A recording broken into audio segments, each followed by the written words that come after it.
Hi guys, once again warm welcome to our channel my class. हमारे efforts को आप लोगों ने सराहा और सपोर्ट किया, उसके लिए आप सभी का धन्यवाद। जैसे जैसे सपोर्ट और सब्सक्राइबर्स बढ़ेंगे वैसे वैसे कंटेंट की क्वालिटी और डाइवर्सिटी भी बेहतर होती जाएगी। तो इसी तरह से अपना सपोर्ट बनाए रखिए और ज़्यादा से ज़्यादा शेयर कीजिए अपने फ्रेंड्स को, अपने पीयर्स को, अपने ग्रुप्स में, ताकि हमारी जो रीच है वो ज़्यादा से ज़्यादा लोगों तक पहुँच सके। ये PYQ पेपर्स की जो हमारी इन डेप्थ एनालिसिस की सीरीज है वो कुछ समय से होल्ड पर चल रही थी, लेकिन अब हम इसको फिर से कंटिन्यू कर रहे हैं। देखिए, PYQs का प्रिपरेशन में कितना इंपॉर्टेंट रोल है ये हम ऑलरेडी आपको अपने पुराने सेशंस में और अपनी पुरानी वीडियोस में बता चुके हैं। प्रीवियस ईयर क्वेश्चन पेपर्स के एनालिसिस से हमें एग्जाम का पैटर्न पता चलता है कि एग्जाम के किस पोर्शन से एक्चुअली क्वेश्चंस आ रहे हैं। सिलेबस के इंपॉर्टेंट टॉपिक्स पता चलते हैं जहां से क्वेश्चन सेलेक्ट किए जा रहे हैं पर्टिकुलर एग्जाम में, और उन टॉपिक्स में भी पर्टिकुलर किन पॉइंट्स पर आपको फोकस करना है ये हम इन डेप्थ एनालिसिस में पता करते हैं। तो PYQ की सीरीज के जो सभी वीडियोस हैं उनकी ऑलरेडी प्लेलिस्ट बना दी जा चुकी है, तो आप प्लेलिस्ट में जाकर उन्हें देख सकते हैं। आज की जो ये एनालिसिस रहेगी वो एक SSC CHSL 2021 के प्रीवियस ईयर क्वेश्चन पेपर की रहेगी, जिसमें हम इंग्लिश वाले पार्ट को आज हम डिस्कस करेंगे। तो ज्यादा ना देर करते हुए चलते हैं अपने सेशन की तरफ। First question is select the most appropriate meaning of the given idiom. Idiom क्या दिया है? A storm in a tea cup. Options देख लेते हैं। First is tasty tea, the tea in which spices are added, lot of anger and worry about trivial things to enjoy tea during storm. देखेंगे तो first और fourth जो option है वो इतने रेलेवेंट लग नहीं रहे हैं, तो इनको हटा सकते हैं। बाकी दो ऑप्शन देखते हैं। सेकंड ऑप्शन है the tea in which spices are added, ऐसी चाय जिसमें स्पाइस ऐड कर दें, इस वजह से उसमें स्टॉर्म आ गया, तो ये भी रेलेवेंट नहीं है ज्यादा। लास्ट ये थर्ड ऑप्शन है a lot of anger and worry about trivial things. Trivial things मतलब होता है मामूली या फिर नॉट दैट मच इम्पोर्टेंट, और उनके प्रति एंगर एंड वरी। यहाँ पे जो एंगर एंड वरी है ये हमारा रिप्रेजेंट कर रहा है स्टॉर्म को, और जो हमारा टी कप है that is representing these trivial things. तो यहाँ पे थर्ड हमारा जो है वो आंसर हो जाएगा, और ये एक इजी लेवल का क्वेश्चन हम मानेंगे इसको। नेक्स्ट देखते हैं। Select the option that will improve the underline part of the given sentence. इसको सेंटेंस इंप्रूवमेंट बोलते हैं। I was look forward to helping you complete the project, और इसमें ऑप्शंस आपके दिए हुए हैं। अब यहाँ पे ऑप्शंस से थोड़ा सा इसको इजी बना दिया है, क्योंकि सारे ऑप्शन लुक फॉरवर्ड से शुरू हो रहे हैं। सबसे पहले तो हमें यहाँ पे इसमें टेंस ही देखना होता है, क्योंकि टेंस अगर देखते हैं, अगर वाज यूज कर रहे हैं तो उसके साथ आनी थी वर्ब की फर्स्ट फॉर्म प्लस ING, लेकिन यहाँ पे वाज ही हटा दिया ऑप्शन में से और सब में वर्ब की फर्स्ट फॉर्म लुक दे दिया है। तो यानी कि ये टेंस वाला इसमें हमें चेक नहीं करना है, बाकी पार्ट में देखते हैं क्या इंप्रूवमेंट हो सकती है। आई लुक फॉरवर्ड, अब यहाँ पे I look forward helping, I look forward to helping, look forwarding to help और लुक फॉरवर्डिंग टू हेल्पिंग, इसको हम समझते हैं। ये मेनली जो क्वेश्चन है वो है जीरंड, जिसको बोलते हैं वर्ब की फर्स्ट फॉर्म प्लस ING, और दूसरा जो है ये नाउन की तरह यूज होता है, और दूसरा एक नाउन की तरह जो यूज होता है वो होता है आपका प्रेजेंट पार्टिसिपल, जिसको हम इन्फिनेटिव बोलते हैं। टू प्लस वर्ब की फर्स्ट फॉर्म, इसको हम बोलते हैं इन्फिनेटिव। अब अपने क्वेश्चन को देखते हैं। तो यहाँ पे क्या है, यहाँ पे लुक फॉरवर्ड तो सब में है, लेकिन यहाँ पे जो ऑप्शन आएगा वो आएगा सेकंड वाला। अब इसमें आपको लगेगा कि टू के साथ तो जीरंड आता नहीं है, लेकिन यहाँ पे जो टू है, ये इंपॉर्टेंट चीज आपको याद रखनी है। यहाँ पे जो ये टू है वो एक प्रीपोजिशन की तरह यूज हुआ है।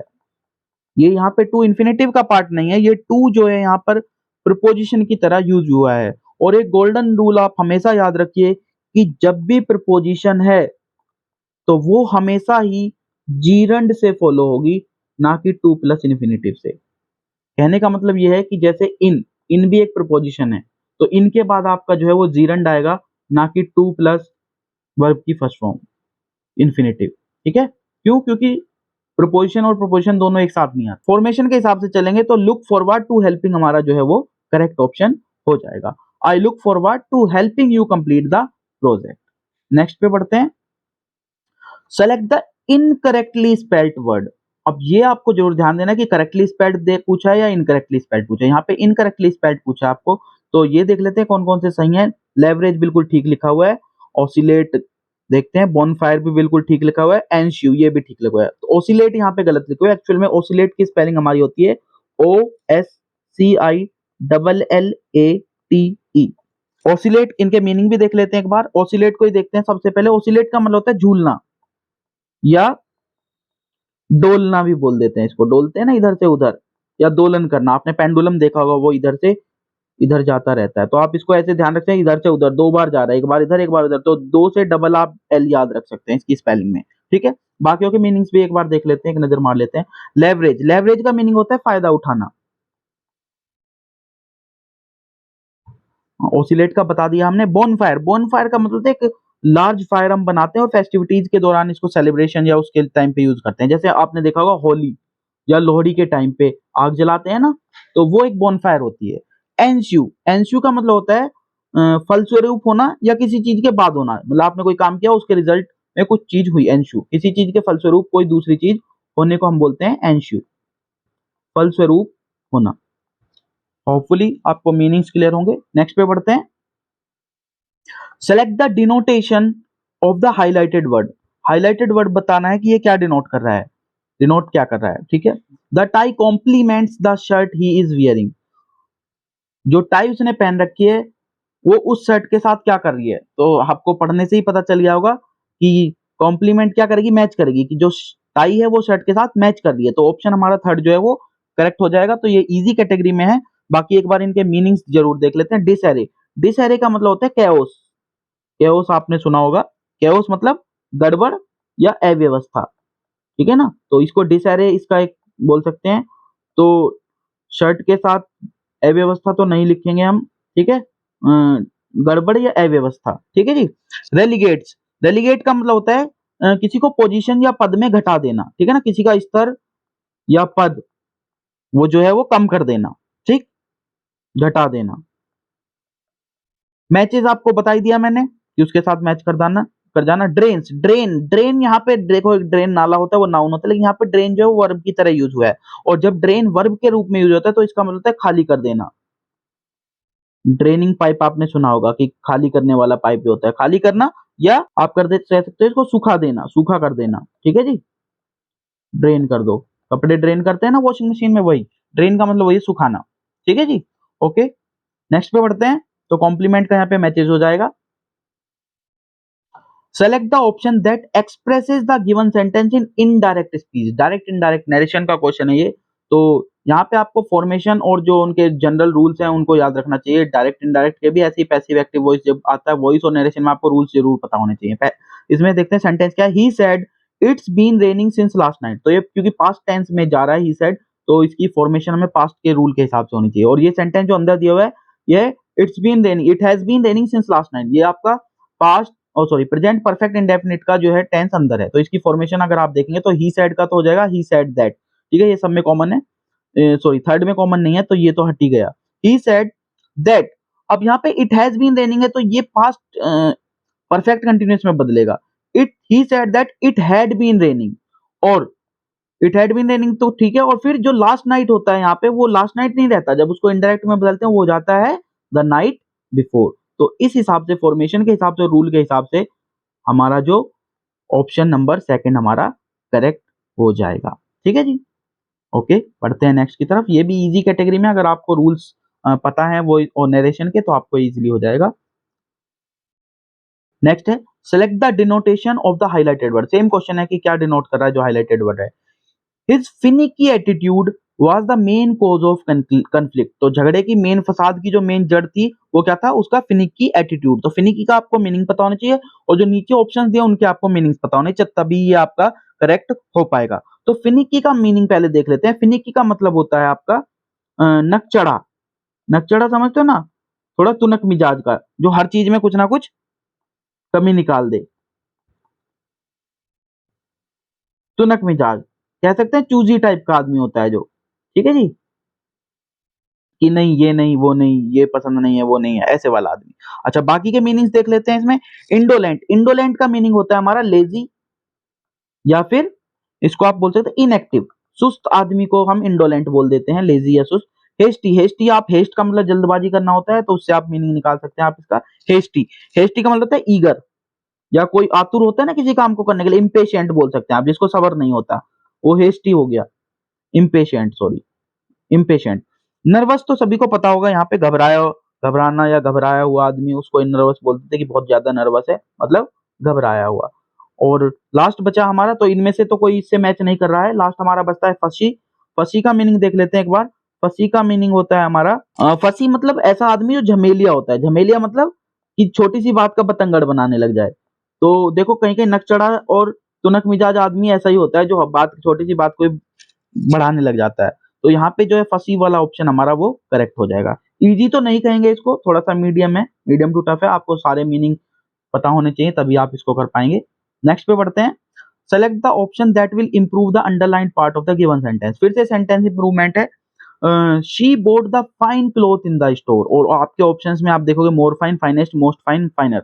तो यानी कि कहीं ना कहीं डिग्री से रिलेटेड क्वेश्चन है। तो आप अगर आप ये समझिए कि डिग्री से रिलेटेड, तो आप सबसे पहले देखेंगे कि ये जो वर्ड है द, इससे आपको कुछ हेल्प मिलेगी। बिल्कुल, द के साथ कौन सी डिग्री लगती है?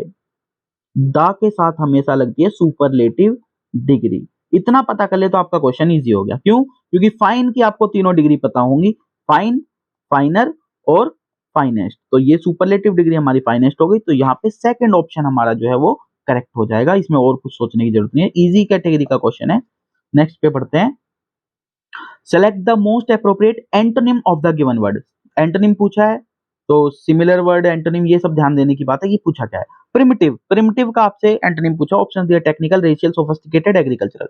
अब यहाँ पे अगर आप प्रिमिटिव का आपको सबसे पहले मीनिंग पता होना चाहिए। तो हमारा प्रिमिटिव का मीनिंग होता है कि प्राचीन, कोई प्राचीन या आदिम।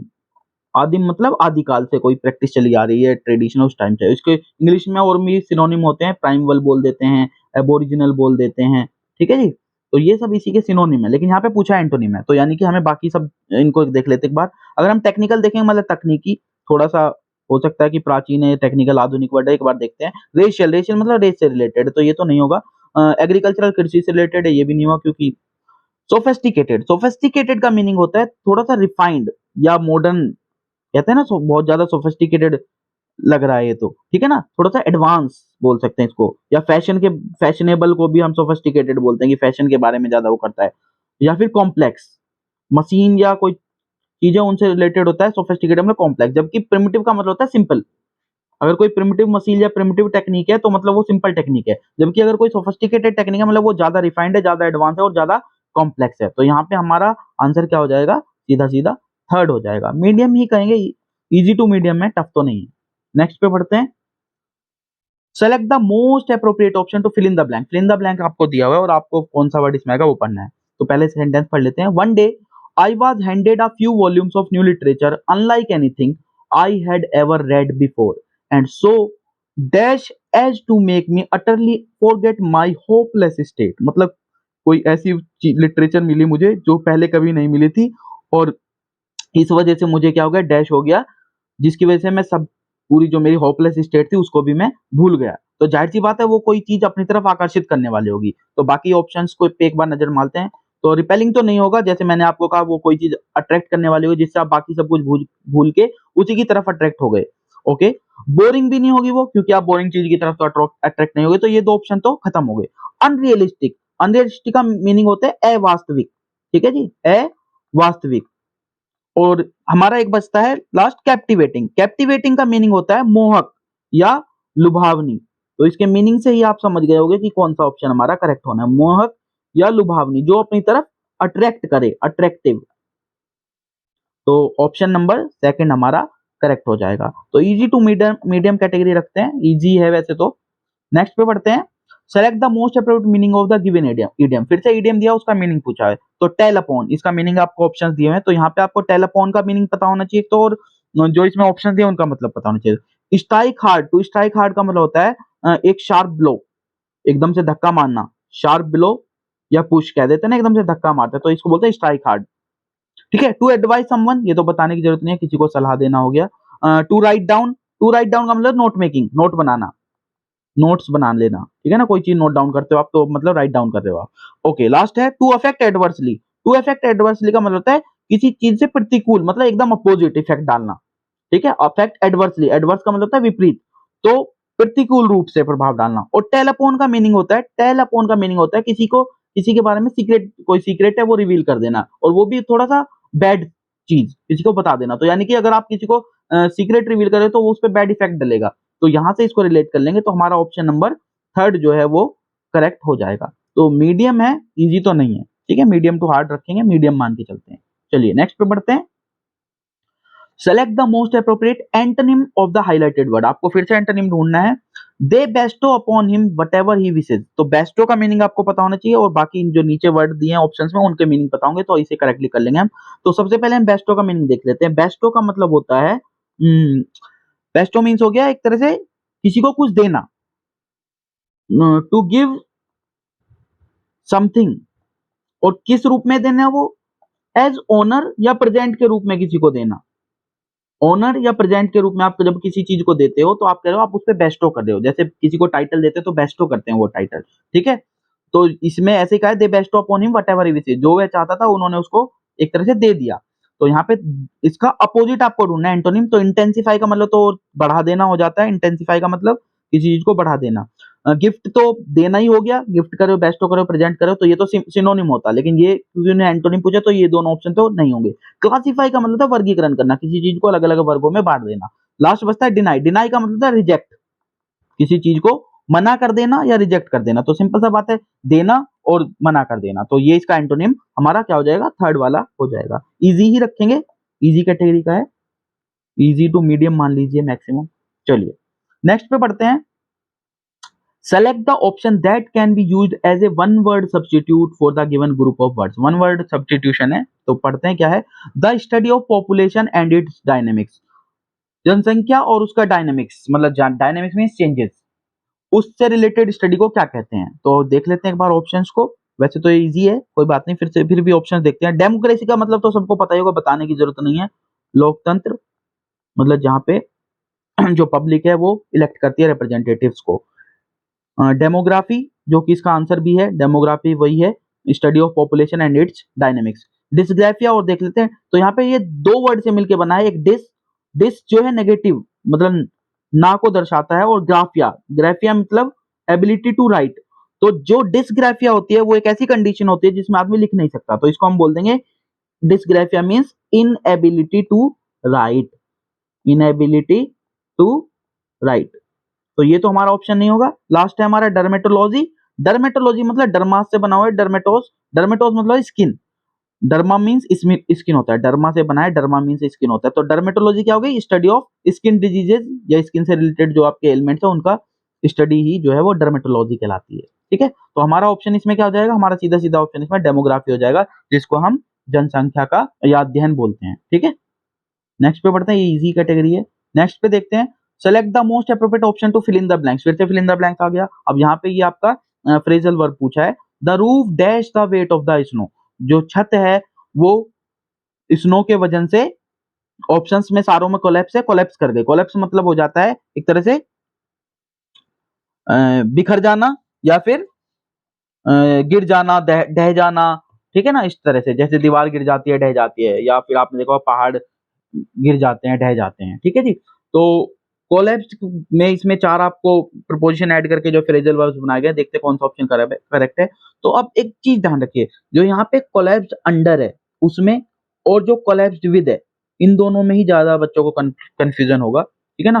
क्योंकि स्नो के वेट के लिए तो नहीं गिरेगी, collapse to the weight of snow भी नहीं होगा, इन दोनों में ही कंफ्यूजन होगा। लेकिन इनमें से कौन सा ऑप्शन करेक्ट होगा ये आपको बताते हैं।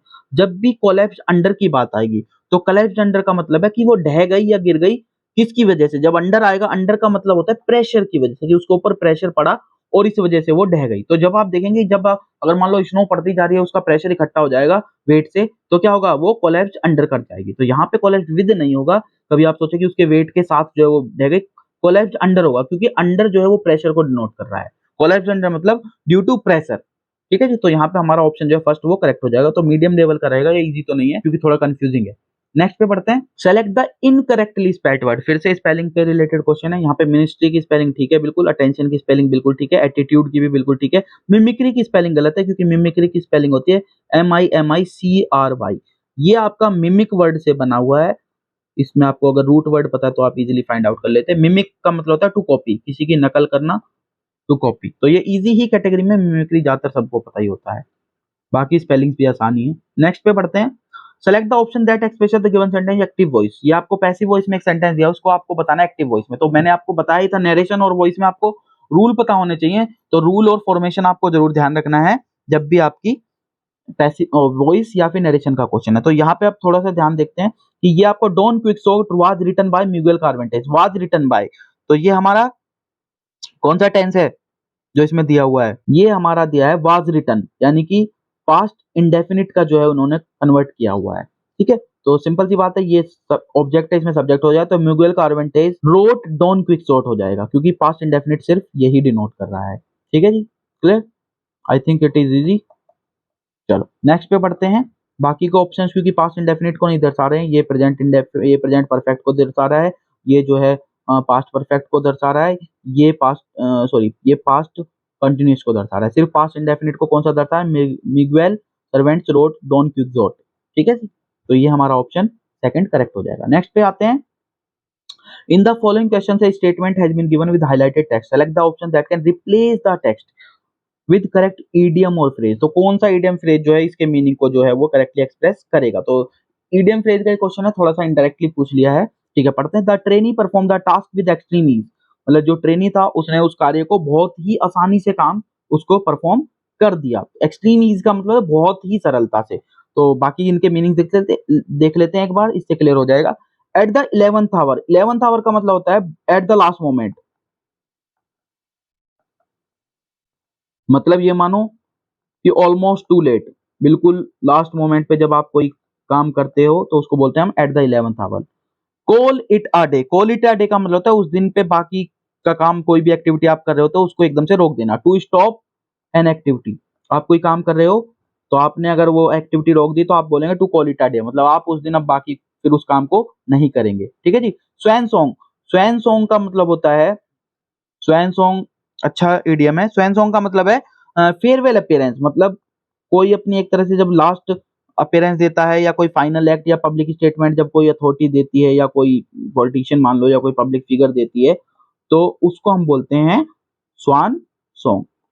ठीक है जी, तो ये भी नहीं होगा इसका। लास्ट ऑप्शन देख लीजिए, a piece of cake, a piece of cake का मतलब होता है कोई चीज जो बहुत आसानी से अचीव की जाती है, समथिंग इजीली अचीव्ड, जो बहुत आसानी से कोई चीज प्राप्त कर ली गई होती है उसको हम बोलते हैं पीस ऑफ केक। ठीक है जी, तो यहाँ पे इससे कौन सा मैच कर गया, फोर्थ वाला हमारा मैच कर जाएगा एक्सट्रीम ईज वाले के साथ। तो ये इजी ही रखेंगे, इजी टू मीडियम मान सकते हो, इजी है वैसे। नेक्स्ट पे देखते हैं, the following sentence has been split into 4 segments, identify the segment that contains a grammatical error. हमें वो वाला पार्ट आइडेंटिफाई करना है जिसमें कि ग्रामेटिकल एरर है। He has been excused by the teacher by the time a formal complaint for bullying was made। अब इस सेंटेंस में हमको सबसे पहले देखनी सेंटेंस की फॉर्मेशन। अगर हम सेंटेंस की फॉर्मेशन पे ध्यान दें तो ये एक पास्ट इवेंट्स को जो है दर्शा रहा है। दूसरी चीज में आप ध्यान देंगे तो ये एक पास्ट परफेक्ट टेंस जो होता है उसकी एक स्पेशल या बहुत ही स्पेशलाइज जो है वो फॉर्मेशन हमें दी हुई है। और पास्ट परफेक्ट टेंस में ये जो स्पेशलाइज फॉर्मेशन है वो ये है कि इसमें क्या होता है, दो इवेंट्स दिए होते हैं और दोनों ही इवेंट पास्ट के होते हैं, और इनको पास्ट परफेक्ट टेंस में जो फॉर्मेशन की जाती है, की कैसे जाती है, जो फर्स्ट इवेंट होता है मींस इन दोनों में से जो भी घटना या इवेंट पहले हो रही है उसको तो हम बनाते हैं पास्ट परफेक्ट टेंस में, और जो सेकंड इवेंट होता है या फिर जो सब्सीक्वेंट इवेंट होता है उन दोनों में से उसको हम बनाते हैं पास्ट इंडेफिनिट टेंस में। तो यहाँ पे क्या है, he has been excused by the teacher, उसको टीचर के द्वारा माफ कर दिया गया। अगर आप इस फॉर्मेशन को भी देखेंगे कर दिया गया, तो यहाँ से भी आप आइडिया लगाएंगे कि कर दिया गया जो है वो पास्ट परफेक्ट टेंस की फॉर्मेशन होती है, ना कि प्रेजेंट परफेक्ट की।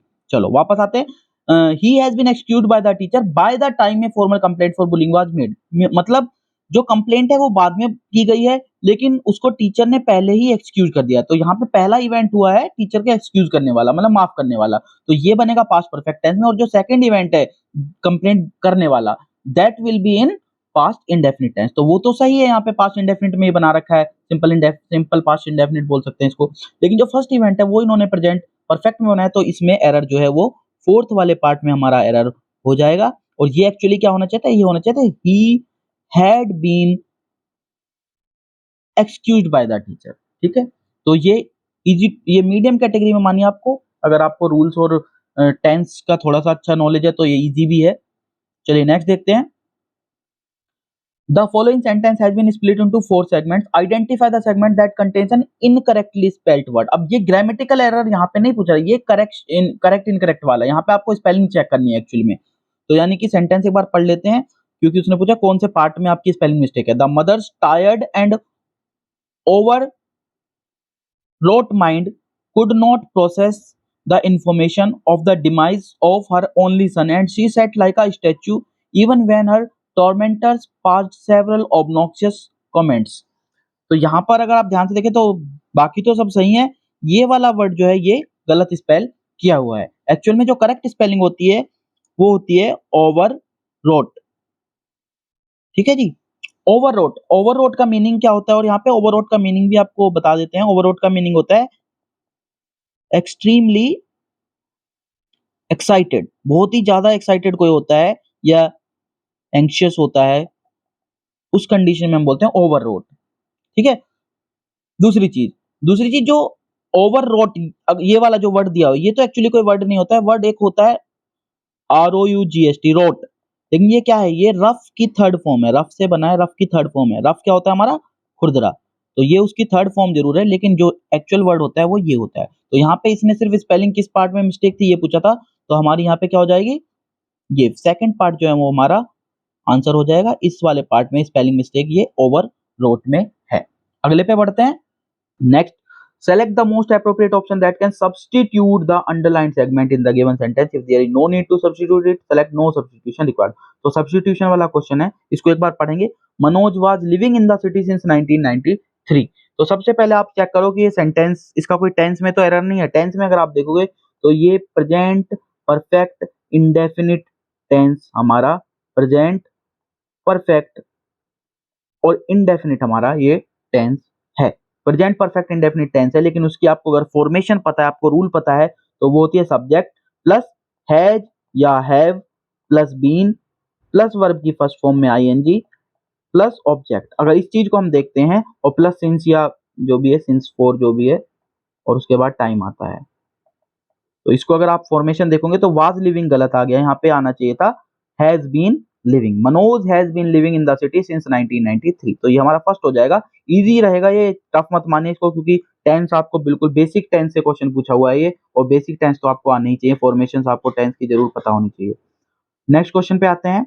नेक्स्ट है हमारा sentences of paragraph are given below in jumbled order. Jumbling word है, arrange the sentence in correct order to form a meaningful and coherent paragraph. फिर आपको मीनिंगफुल कोहेरेंट पैराग्राफ बनाना है।